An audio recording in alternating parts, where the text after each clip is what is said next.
வணக்கம். இன்னைக்கு எங்கே வந்திருக்கோம் அப்படின்னா ஃபியோர்லேண்டுங்கிறது நியூசிலாண்டில் உள்ள ஒரு ஐலாண்டு. இது சவுத் ஐலாண்டு சொல்லுவாங்க, சவுத்தர்ன் லேண்டு அப்படின்னு சொல்லுவாங்க. குயின்ஸ்டோன் பக்கத்தில் லொக்கேட் ஆகிருக்கு. இது வந்து national park of New Zealand. So இதோட ஸ்பெஷாலிட்டி என்னென்னா, நம்ம கப்பலை விட்டு வெளியே போய் பார்க்க முடியாது. இது வந்து சீனிக் க்ரூசஸ். ஸோ கப்பலில் இருந்தபடியே நம்ம 12 ஹவர்ஸ் ஜேர்னி கிட்டத்தட்ட காலையிலேருந்து ஈவினிங் வரைக்கும் அப்படி கண்டினியூஸாக போயிட்டு இருக்கும் கப்பல். ஸோ ரெண்டு சைட்லையும் port side, starboard side, aft, back எல்லா பக்கத்தில் வந்து இந்த வியூ எல்லாம் பார்க்கலாம். அப்போ காட்டுறேன் பாருங்கள், பசங்க காட்டு.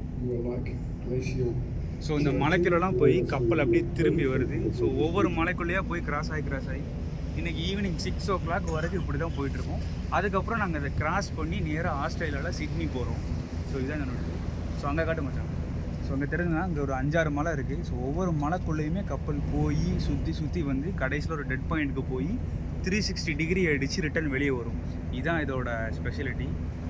லைஃப்பில் ஒரு தடவையாவது இதை பார்க்கணும் அப்படின்ட்டு நிறைய பேருக்கு இது இருக்கும், இது தெரிஞ்சவங்களுக்கு இருக்கும்.